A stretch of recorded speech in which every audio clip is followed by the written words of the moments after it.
et qui a entre autres créé, comme vous le savez, Thanos. Alors, est-ce que j'ai un truc pour faire avancer les images ou alors vous faites au fond? Yeah, we don't have voilà, formula feedback, so we have to, sorry, you have to break your neck. Tell you what, I'll sit out front here too if you want to sit on the table and we're talking. Ok. Ok, check the plan. On va s'asseoir là pour avoir un petit retour en mode cowboy. Maintenant, en plus, je vais pouvoir faire avancer les images. Donc, on remonte à la création. Donc, la première période, c'est 72-78. La création de Jim Starlin. First, we would like to come back on your creation, the creation of Jim Starlin, how you came up to be an artist. Donc, on aimerait en fait Oui, vas-y. We would like to emphasize the way you became an artist because of your father. My father worked for Chrysler Motors. Ouais, donc Cédric demandait comment la création de Jim Starlin en tant qu'auteur et que ça a commencé avec son père. Jim nous dit que son père a travaillé pour Chrysler Motors. Donc son père travaillait pour Chrysler. And as a side benefit, he figured every night he should load his briefcase with as much tracing paper, pencils and tape as he could fit. Il était dessinateur industriel, son père, et il ramenait des petits avantages en nature, il ramenait des restants de papier à dessin, de stylos, de règles, et forcément ça allait directement dans les mains de Jim. He thought he was going to get to use it in his woodworking hobby. Lui pensait qu'il allait faire de la menuiserie à la maison avec ça. And I found I could trace comic books with it. Et ce monsieur s'est mis à dessiner, et c'est comme ça qu'est née la carrière artistique de Jim Starlin. And after many years, I ended up going into the U.S. Navy. Bien. Donc il s'est engagé dans l'armée par la suite. And after I got out, Marvel Comics was going from like 8 books a month to 22 books a month. Et puis il y a eu une grosse période de boom. Oui, en fait, à cette époque, Marvel a eu l'opportunité d'augmenter le nombre de livres par mois. Ils sont passés de 8 à plus de 20 par mois. And they were hiring anybody who could hold a pencil. Et ils ont engagé du coup tout le monde qui était capable de tenir un crayon. I just barely qualified. il était tout juste capable de le faire. And you've talked about your involvement with the Navy, and I would like to ask you about the way your stories are about the dominance. You went to a Catholic church, school. Yes, bro. You went to the Navy. Did that experience forge something inside you about the power and the way it's used? Maybe you've used it in your creation later on? Yes, between parochial school and the Navy, I got all screwed up. It really Alors j'ai demandé. Cédric demandait est-ce que son éducation dans une école de non-catholiques et donc son temps dans la Navy, donc pour la guerre, avait eu une influence sur sa vision du monde, de la domination des puissants sur les faibles, ce genre de thématique qui traverse l'œuvre de Jim Starlin. Et Jim Starlin a répondu que oui, en effet, j'ai bien été complètement déglingué par l'éducation catholique. Yes, everything you write or draw is filtered through something that's happened with you, and so the Navy and the school had some elements to it. Quoi que vous dessiniez, quoi que vous écriviez, ça passe à travers ce que vous avez vécu. Donc évidemment que son expérience à l'école catholique, où apparemment c'était assez tendu avec les nonnes qui étaient un petit peu marâtres, et l'armée, ça forcément, ça se ressent dans sa vision du monde. And so, for one of your first work for Marvel, you create 2 characters, Thanos and Drax. Funny the way that worked out. Yeah, that's a lucky draw. Donc c'est un de ses premiers travaux pour Marvel, quand il dessine donc dans Iron Man, il crée Thanos et Drax. Cédric, tu avais une question sur l'inspiration de Thanos? Oh yeah. Everybody's saying that Thanos is a rip of Darkseid for once and for all, can we sell this with the French audience? Can you say that Thanos is not a ripoff of Darkseid, and can you quote your inspiration for him? No, he's a rip-off of Metron. La légende veut que Thanos soit une copie de Darkseid, le méchant des New Gods. Et donc Cédric lui demande... Chez quel éditeur? Quoi? Chez quel éditeur? Je sais plus. Cédric lui demande donc, est-ce que une fois pour toutes, vous pouvez répondre à ça? Et il dit, non, Thanos n'est pas une copie de Darkseid, c'est une copie de Metron, donc un autre des New Gods. Assis sur sa chaise de Mobius. Yes, Thanos was very skinny to begin with, and he had these visors that were much more like Metrons than Darkseid's. Donc Thanos avait au début il était beaucoup plus fin et il avait cette espèce de casque, donc cette espèce d'avant de casque qui ressemble beaucoup plus à Metron qu'à Darkseid. And as the years went on, both Thanos and Darkseid started inflating. Les années passant, aussi bien Darkseid que Thanos ont commencé à gonfler un peu. So I think that's why most people think they're linked together, but they really weren't. Oui, et c'est pour ça que les gens pensent qu'ils sont reliés l'un à l'autre, mais en fait, non, à la base, ils ne l'étaient pas.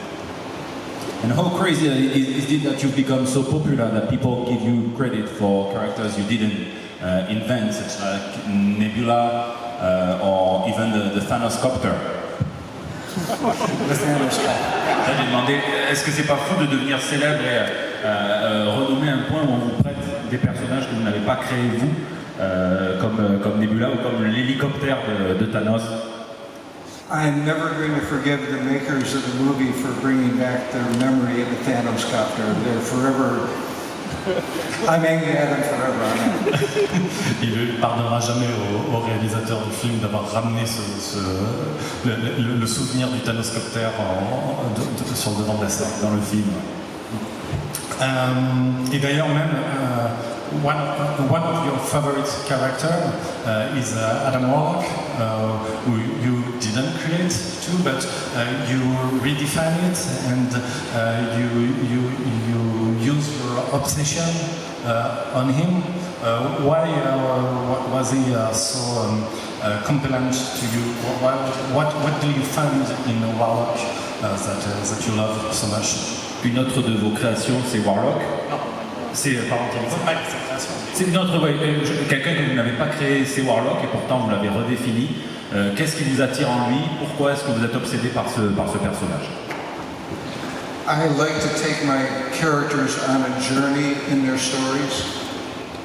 Il aime faire voyager ses personnages, qu'il y ait un vrai périple pour ses personnages dans ses histoires. And with Captain Marvel, I took him from being a warrior to sort of a holding man. Donc Captain Marvel, c'est passé d'un guerrier à plutôt une figure sainte, une figure un petit peu religieuse. So when I did Adam Warlock, he was already a holy man to begin with. Adam Warlock, c'était déjà une figure plutôt religieuse. So there was no place to go but a paranoid schizophrenic with suicidal tendencies. Donc on ne pouvait pas aller nulle part d'autre que parano à tendance schizophrénique. But that's something I would like to ask you. You've got an obsession with mental health issue. You've never liked your drugs. No, more than when you made him come back with brain damage. You've done this wonderful portfolio called Insanity. I didn't find I'm sorry, the quality of the picture is a bit not that good, but why this obsession with a mental health issue? Well, Norman Mailer once said that all true stories end in death, and one of the most dramatic things to have along your way to death is mental disruption. Alors Cédric demandait d'où lui vient cette obsession des problèmes mentaux, des maladies mentales, etc. Il n'a jamais autant aimé son Drax quand il est revenu dans l'Infinity Watch complètement perturbé, complètement fou. Là, il y a d'ailleurs une des rares planches qu'on a du PowerPoint qui n'est pas de Marvel, mais qui sont des planches donc, qui représentent diverses diverses Mentale, maladies maladie. mentales. Et du coup, donc, Cédric lui demande d'où lui vient cette obsession pour ces maladies mentales. Et ce que répond Starlin, c'est que Norman Mailer disait que de toute façon, la chose inévitable, c'est la mort. Et que justement, pour Starlin, dans ce trajet qui nous mène vers la mort, l'une des pires choses qui peut nous arriver, ça va être ces problèmes mentaux qui vont nous consumer. And you've been, I'm linking that with another subject, and you've been quite open about it. The use of drugs you've used from weed to LSD. How does that reflect on your creation? Did you use them for purely recreational matters or for a creation aspect? Were there a creation aspect in your drug use? Donc, je lui demande en fait que je lis ça, je relis ça avec il a été très ouvert sur le fait qu'il a pris des drogues dans sa jeunesse, allant de l'herbe jusqu'à du LSD. Donc j'ai demandé si c'était relié, enfin, si dans ses créations il y avait quelque chose, ça avait débloqué quelque chose ou pas. Well, during the time you're talking about, it was just after I got out of the service, and so originally it was self-medication, then it went to recreational. And as I've gotten older, it's just sort of tapered off.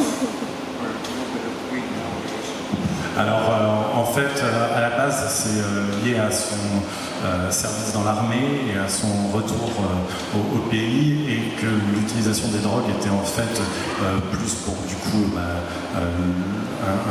de la self-medication, se soigner lui-même, plus que pour le côté amusement des drogues, et que petit à petit justement il s'en est éloigné, si ce n'est un joint de temps en temps. I am no role model. C'est pas un exemple, hein, donc voilà. Mais en tout cas, vous voyez que c'est pas pour... Il y en a qui disent que pour la création il faut se droguer, c'est pas obligé, vous pouvez faire une belle carrière sans avoir à prendre du LSD. Et il y a une autre de vos créations dont j'avais envie de parler. There is another character you created, it's Cheng-Chi. So are you going to be in the movie Cheng-Chi representing your role from Endgame? Donc est-ce qu'il voulait parler de Shang-Chi, donc qui est une des créations de Jim Starlin. Donc il lui demande s'il va être dans le film Shang-Chi que Marvel va développer pour la phase 4. Yeah, I don't know what to say about the movie at this point because they haven't shot it. But I've met the director and the actor. The actor who's playing Shang-Chi auditioned on Tuesday, got the part on Thursday, and was at the San Diego Comic-Con on Saturday, where he walked around most of the day with his mouth hanging open. Donc en fait, il peut pas trop parler du film parce que le film n'a pas été tourné. En revanche, sur le processus de casting de l'acteur a auditionné Tuesday, mardi, donc il a eu le rôle jeudi et il était à la Comic-Con le week-end même, tellement émerveillé qu'il La bouche pendante d'émerveillement. Alors on va continuer d'avancer dans les époques. Après avoir toute la période, on va dire, des années 70, Starlin va plus travailler sur ses propres créations, entre autres Dreadstar, des personnages comme ça. Et en fait, il va revenir chez Marvel quand, entre autres, Al Milgrom, mais aussi Jim Shooter, lui propose d'ouvrir la collection Marvel Graphic Novel avec le titre cultissime de la mort de Captain Marvel.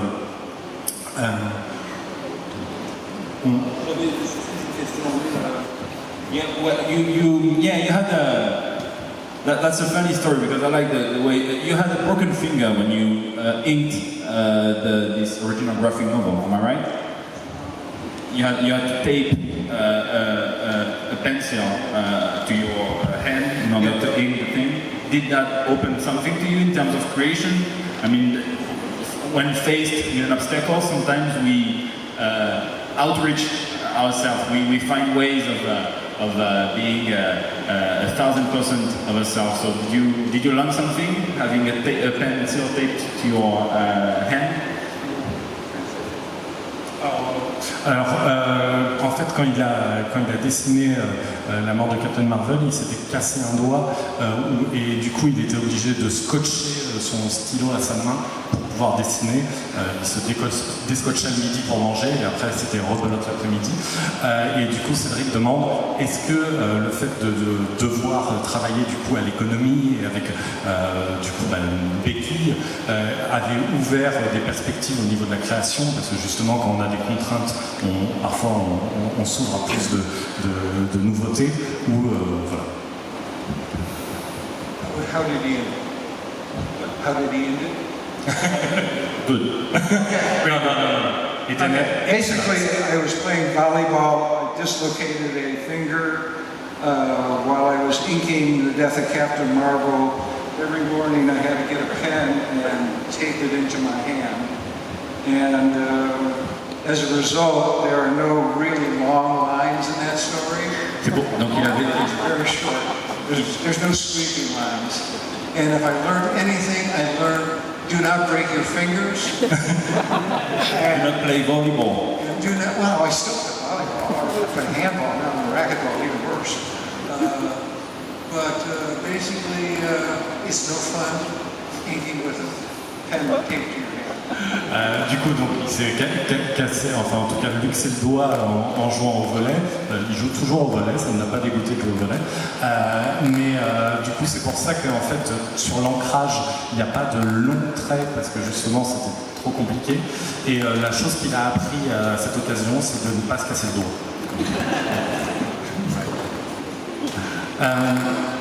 Il y a un petit grésillement. The 80s where it's where you worked a lot with Bernie Wrightson. You worked on some charity books for Marvel and DC. You completed the Hulk and the Thing because of a previous contract, even if you were mad with Jim Shooter at the time. How was Bernie? Donc, dans les années 80, your friendship with Bernie, how was it? Dans les années 80, vous avez fait beaucoup de projets chez Marvel. Vous avez fait des projets de charité. Vous avez fait le Hulk et la chose parce que vous étiez tenu contractuellement de le faire à Jim Shooter qui était l'éditeur en chef de l'époque. Avec Bernie Wrightson. Donc voilà l'histoire de votre amitié avec Monsieur Bernie Wrightson. Bernie was a neighbor. He only lived a few miles away. And the trick with Bernie was you had to stop over and visit him about once a week, look at the artwork, tell him how good it was, get his juices going again so he would do more. Donc Bernie Wrightson habitait pas très loin de chez Jim à l'époque, et donc il passait tout le temps pour s'émerveiller devant les dessins de Bernie, lui dire à quel point c'était beau, et vous reveniez tout le temps. Oui, parce que c'était la manière en fait de le faire avancer Bernie. So we did this book and then The Weird, and then we did Batman the Cult. And Batman the Cult was the best-selling book that DC had that year. And Bernie and I said, let's do a sequel to it. And they said no, because they wanted Bernie to work with Len Wein on a new Swamp Thing story. And because you killed Robin. Well, it's because of that Swamp Thing story never came out, and Bernie and I took The Cult story POV. of Marvel to turn into the Punisher. POV. I have a question about that. Donc ce qui s'est passé, c'est que il a fait donc cette histoire, la complicité, enfin le travail s'est bien passé avec Bernie. Il est passé, désolé, chez DC Comics, donc où il a fait Batman, le culte, l'Enfer Blanc pour ceux qui l'ont lu à l'époque. Et ils ont fait aussi la mort de Robin. Et donc ils voulaient faire une suite puisque Batman, le culte était un best-seller. Et malheureusement, DC voulait déjà on voulait un petit peu à Jim d'avoir tué Robin. Parce qu'ils avaient pas mal de produits dérivés à écouler et que Robin était mort, donc c'est plus compliqué. Et ils voulaient que Bernie fasse un nouveau Swamp Thing qui n'est jamais sorti. Et au final, ils ont modifié un petit peu le projet de Batman, l'Enfer Blanc, The Cult, numéro 2, et c'est devenu le publisher POV. Vous l'avez ça? Enfin, c'est à faire, oui. And then some short stories. I think no one has never heard of Read that. No. Personne n'a jamais lu ça. Vous l'avez lu, ça? Vous connaissez un peu ça? Ah, they know, they've read it. Par applaudissement, qui l'a lu?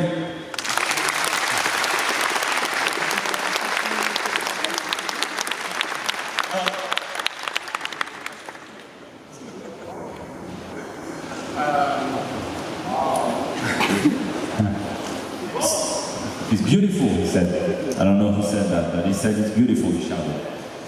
So you came back to Marvel in the 90s, beginning with Silver Surfer, and the last panel of your first issue of Silver Surfer is Thanos Resurrected, if I'm not wrong. And was it ever the plan to do this like ever-reaching arc about Thanos when you started on Silver Surfer? Donc vous êtes revenu sur... je suis désolé pour le micro. C'est la barre. Vous êtes revenu sur le Silver Surfer dans la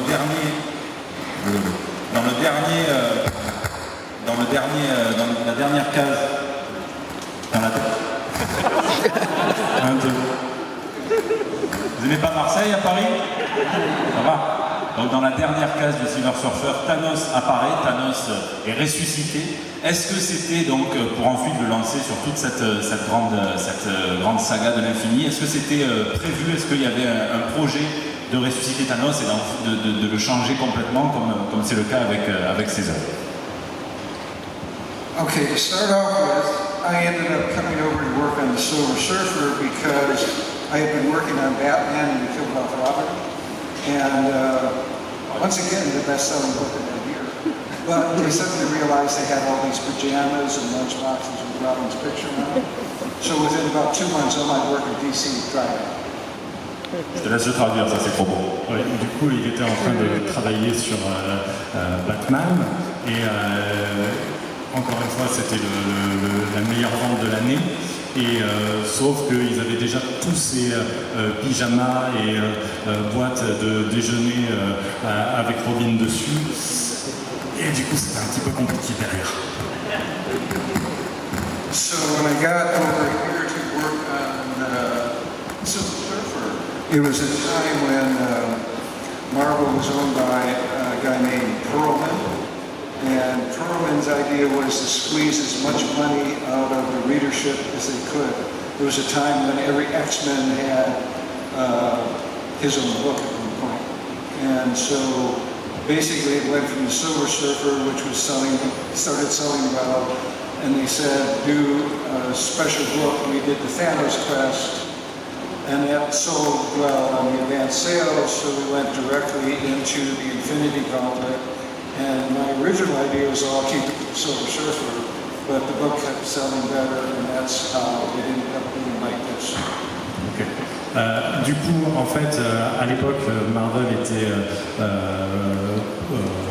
était sous la direction de quelqu'un qui voulait récupérer le maximum d'argent des lecteurs. C'est comme ça que les X-Men se sont retrouvés avec un titre solo pour à peu près chaque X-Men possible. Et c'est un peu ce qui s'est passé là pour le coup avec le Silver Surfer, parce qu'à la base, il avait prévu son histoire à l'intérieur du récit du Silver. Et le truc qui s'est passé, c'est qu'on lui a dit fais des special books à côté, fais des one-shots. Et du coup, il a fait Thanos Quest qui s'est très bien vendu. Et c'est pour ça qu'il a enchaîné avec l'Infinity Gauntlet. Et c'est comme ça qu'il y a ce côté spin-off et spin-off qui se sont créés autour de Saga. And it's funny because you never seem to be that there was a plan for Captain Marvel stories. You said, I'm going along with the flow. If they need the blonde hair, I'm doing them the blonde hair. If they need you seem to be like a totem artist. You know, the art goes through you, but you don't really there is something quite unconscious about it. You said that when you shifted Thanos from a complex, that classical comic book villain, to a very complex anti-hero, you said that you did that without knowing that you did that. I'm sure it's a bit of preservation and because you're humble, but can you tell us a bit about that, the way you shifted Thanos and the way it's supposedly unconscious? Okay, Jack Kirby once told me that the Hulk was stupidity. The Hulk is stupidity. The harder you beat on it, the stronger it becomes. And so it always occurred to me that I wanted that kind of theme with my characters. And so Thanos' appetite that could never be satisfied. Donc en fait, moi j'ai demandé en fait que à l'époque il semblait, et c'est ça, il n'y avait pas de plan vraiment, c'est-à-dire qu'ils allaient d'un épisode à l'autre chaque mois sans qu'il y ait un fil conducteur sur Captain Marvel. D'un coup ils ont voulu les cheveux blancs parce que ça se vendait mieux. Il a fait les cheveux blancs, il a fait l'histoire, mais il n'y avait pas vraiment, comme il pourrait y avoir maintenant avec Jason Aaron ou quoi, une ligne directrice qui est prévue des années à l'avance avec Bendis. Et donc il me dit non, c'était pas le cas. Mais comment est-ce que Thanos en fait a évolué d'un vilain plutôt classique, un antagoniste classique, un anti-héros un peu plus complexe? Il disait qu'en fait c'est par rapport au Hulk, en fait, quand il a vu que le Hulk, on lui disait que le Hulk, il fallait le plus on tapait sur Hulk, mieux c'était pour le personnage. Et il voulait aussi donner cet aspect-là à Thanos. Et donc Thanos, c'est comme ça que la fin de Thanos, qui ne pouvait jamais être rassasié, est née. And so the stories, the ideas come fairly easy. It's actually doing the structure that's a lot of work. When we were doing the Infinity Gauntlet, I had 8x10 plywood boards. I would work on 3x5 cards and break down each scene and rearrange them so that there was a positive scene followed by a negative scene, positive and negative. And that was planning. There was a lot of planning. there is a lot of planning in the actual work, but ideas come along. Les idées viennent très naturellement, mais en revanche, c'est évidemment les mettre dans une structure qui est plus compliquée. Donc à l'époque où il travaillait sur tout le début de la quête et tout ce qui a découlé ensuite l'infini, il avait ces gros panneaux sur lesquels il mettait des 3 par 5 cases et où il enchaînait des séquences, une séquence positive, une séquence négative, et c'est comme ça que là, par contre, il y avait beaucoup de préparation et d'élaboration.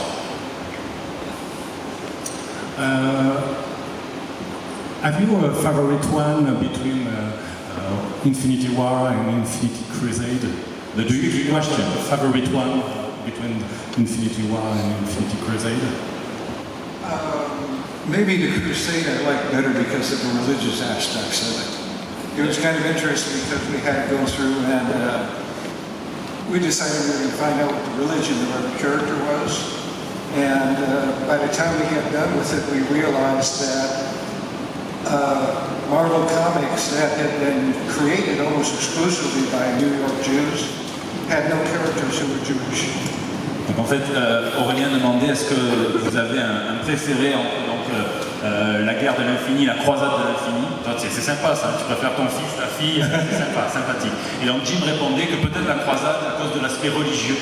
Donc dans la croisade de l'infini, il a dû donner une religion à tous les personnages Marvel qui n'étaient pas forcément dotés d'une religion. C'était quelque chose qui était... il y avait des non-dits.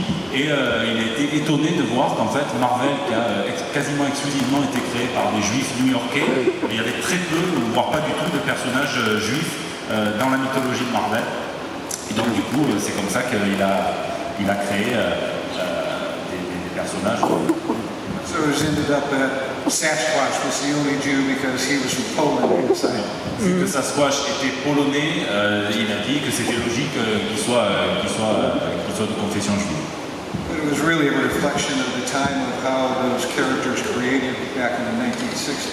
Et il a fait ça en essayant de respecter la logique de la façon dont ces personnages étaient créés, le contexte socio-culturel des années 60.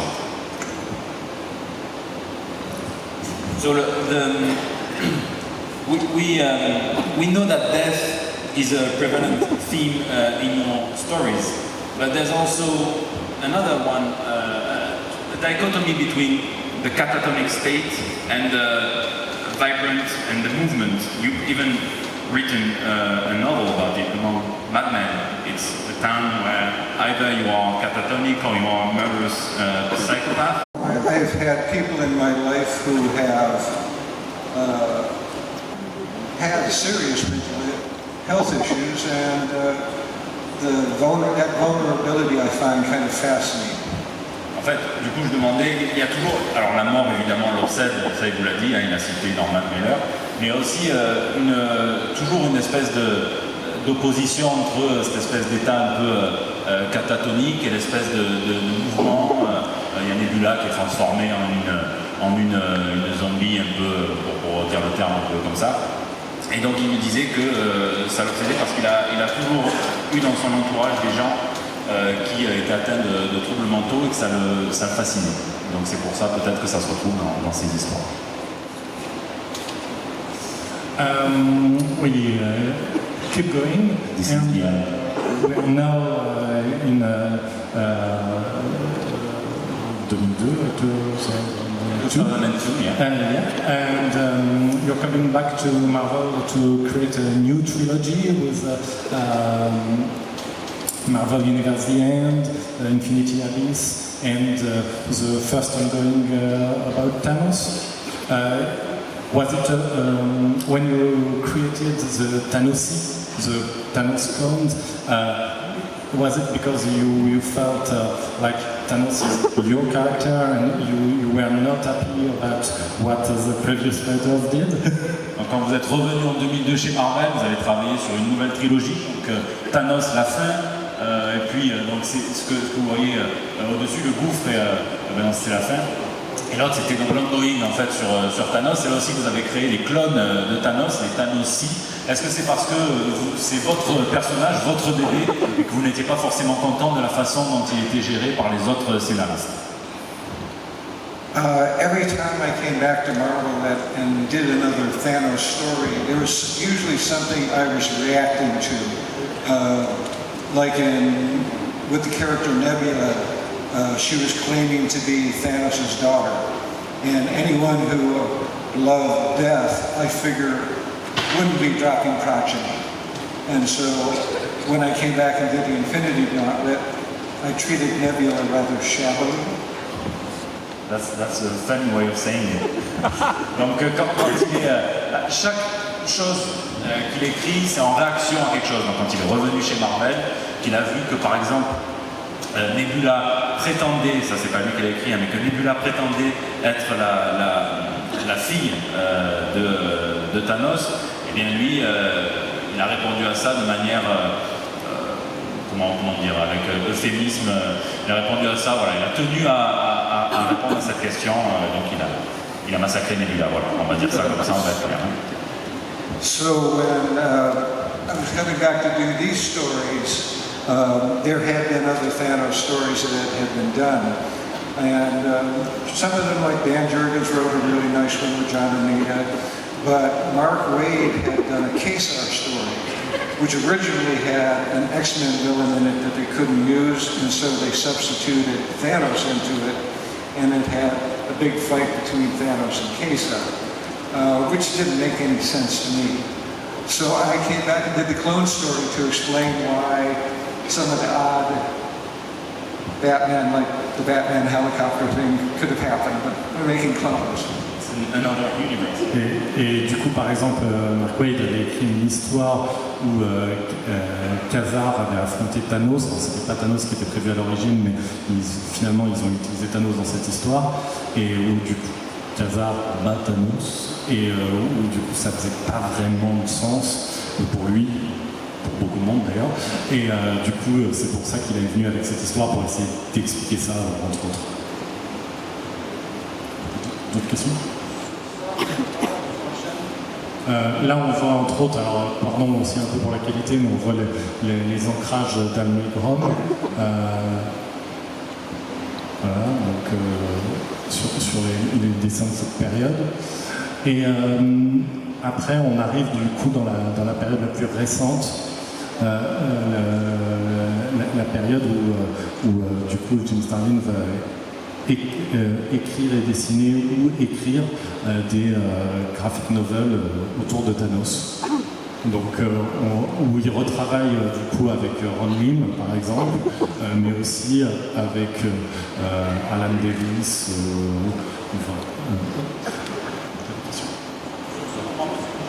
Ouais, bah, tu peux y aller, vas-y. Yeah, you are. We've talked about drugs, but I think the biggest drug in your career is comic book, because you've always said, "I'm quitting," and you've always came back for the love of the comics, even if the stint is the editorial, is the bad taste. It makes you bad tripping, makes you bad trip. So, why do you always come back? I love the art. I love this guy. You know, I love Thanos. Every time I've come back to Marvel, it's been to do another Thanos story, not to do a Warlock or Captain Marvel. It's been to do Thanos. And this last group was when Marvel and Disney realized that they didn't have the paperwork on Thanos that they needed for after he appeared in the first Avengers movie. So we worked out a deal, and you know, I came back and did some more work at that point, thinking that it would probably maybe work out for a while. Du coup, en fait, à chaque fois qu'il est revenu chez Marvel, alors la question de Cédric, c'était, on a parlé un petit peu des drogues, mais en fait, votre principale drogue, c'est les comics. À chaque fois que vous avez dit que vous aviez quitté Marvel, vous reveniez, entre autres. Et après, du coup, ce que Jim répond, c'est que, en fait, déjà, il adore cette forme d'art, hein, que sont les comics, et il adore aussi Thanos. À chaque fois qu'il est revenu chez Marvel, c'était avant tout pour refaire des histoires sur Thanos. Et entre autres, cette période où il est revenu chez Marvel, c'est parce que Marvel s'est rendu compte, au moment de la première apparition de Thanos dans le film Avengers, qu'il n'avait pas de quoi faire des nouvelles histoires avec Thanos, et c'est pour ça qu'ils ont rappelé Jim. So, on va faire après une petite session de questions-réponses, parce qu'on a envie que vous en profitiez aussi. Donc ceux qui ont une question, si vous l'avez préparée, voilà, ça va être ici. Juste avant de terminer, before the Q&A and before finishing, I want to first thank you, because you've always been an artist involved for your art and your group, the profession. When you had to learn the administrative language to understand the contracts and all this worked, because the legal situation of artists changed. You did that without a problem, and you became a specialist. Yeah, but you know, you overcame them. You've always been quite down to earth. You've always said that's a money business. They just want money. The Marvel and DC. So if you had to give, there may be some aspiring writers, aspiring artists in the room with us. If you still had to give them an advice, because they also love the art form and they want to be a part of it, what would you say? Continue to do it. Being an artist is not an easy job. I mean, a lot of times you starve, sometimes you get lucky like I have, and things work out. But you've made one luck. Yeah, you know, be prepared to be shit on. J'ai demandé, en fait, ça a toujours été un artiste qui s'est mobilisé pour sa profession quand il a fallu défendre notamment les droits sur la propriété intellectuelle, sur les personnages, quand ça a évolué. Il a toujours été assez terre à terre sur la façon, ça a toujours été un business, il a toujours dit Marvel et DC, c'est du business avant tout, et donc j'ai demandé un conseil pour les artistes. Il y a peut-être des gens qui veulent devenir artistes ou scénaristes dans la salle. Peut-être pas, c'est pas très grave. En tout cas, si vous en connaissez, vous leur direz que voilà, il disait continuez de faire ce que vous faites, et je vais le dire en ces termes, préparez-vous à vous faire chier dessus. Voilà, c'est ces termes, c'est pas moi, je vous promets. Et on va pas tarder à partir dans une session de questions-réponses. Mais moi, je vais vous laisser parce que j'ai une conférence sur Star Wars. On applaudit bien fort Aurélien, s'il vous plaît.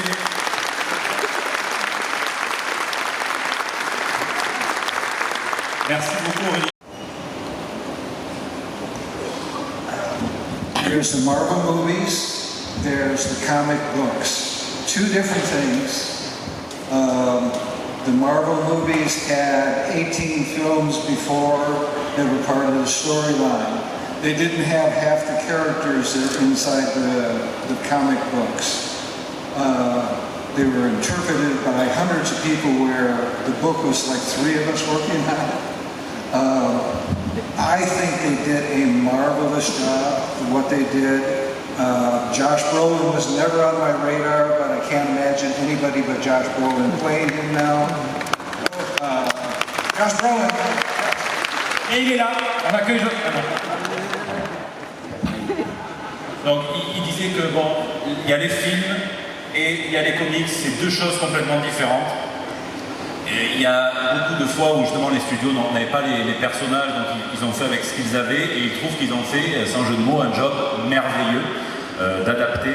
Et par exemple pour Thanos, lui, Josh Brolin n'était pas forcément sur son radar d'acteurs qui pourrait jouer Thanos, mais maintenant il ne peut pas imaginer quelqu'un d'autre, apparemment vous non plus. 1980s. And since the 1980s, they've gotten worse again if you're working for the comic book companies, the big ones. But now there's all these other outlets. You can self-publish. There's a smaller presses. That's all good for the artists. There's all these interests in the comics now from things like movies and television. That's all good for the artists. It's a constant balancing act. There's no perfect job, but right now it's not too bad. Quand il a commencé, clairement, c'était la galère, il se faisait dépouiller, il vient de dire. Mais les choses se sont améliorées et maintenant il y a des alternatives aux grands éditeurs qui pouvaient être édités en auto-édition, je veux dire, il y a des sites, il y a plein de choses. Il y a aussi évidemment le fait que la télévision, le cinéma jette un œil sur les comics et voit ça comme une espèce de boîte à idées qui peut être bien. Il dit qu'il n'y a pas de job parfait, évidemment, mais en revanche, celui-là, il n'est pas trop mal quand même. Voilà. Merci. Comment tu t'appelles? Basically, the gems were just trying to break up reality into 6 different divisions that I could use in the story. Yeah, that's basically the answer. L'idée d'un Dieu qui ne serait pas positif, qui ne serait pas bienveillant, mais l'idée plutôt d'un Dieu qui serait un peu plus malveillant. L'idée que justement avec ces pierres, avec ces pierres ou ces gemmes de l'infini, on puisse fracturer la réalité en 6 quartiers, 6 portions différentes, et c'est à peu près ça. But Thanos already had the gloves. The gloves are basically... I needed something to make him powerful, so I grabbed the gems, which I had used before. Yeah. Most of the time, some of the best ideas are when you've worked yourself into a corner and you have to make something up to get yourself out of the mess you put you in. So you pimped the glove. Pimp my glove. À la base, elle était sur sa tête, et donc en fait, ce qu'il a fait, c'est que bon, Thanos avait déjà le gant, en fait, c'était juste son gant, mais il lui fallait quelque chose pour le rendre plus puissant.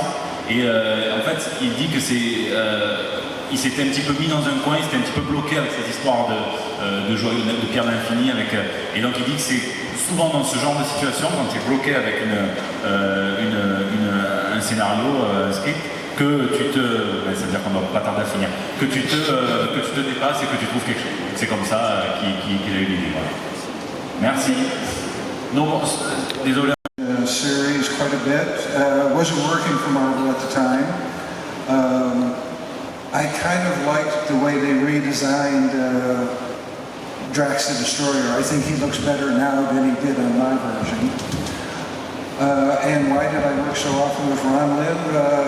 Because they put us together and we like each other and he laughs at all my jokes.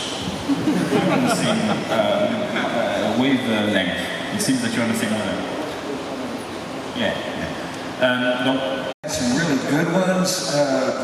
I'm gonna be like a good father and say it's somewhere between Ron Lim, Bernie Wrightson, and Alan Davis. I mean, those are my 3 favorites. Donc il demandait quel était l'artiste favori avec lequel vous vouliez travailler, mis à part vous-même. Et il a dit bon, je vais faire le bon père de famille et je vais dire voilà, Ron, Lee, Bernie Wrightson, et un mix entre Ron Lee, Bernie Wrightson et Alan Davis. Voilà, au moins on est fâché avec personne et ça se passe bien. Merci beaucoup. Merci. Bonjour. Comment vous allez? No, because Marvel has always had sort of a Chinese wall between the comics and the movie people, set up by some of the comic people who went over to work at the movies and didn't want the comic book people, other comic book people following, basically. And it's sort of breaking down now. The Russos only contacted me as they were finishing the Infinity War and asked me to come in and do that cameo for Endgame.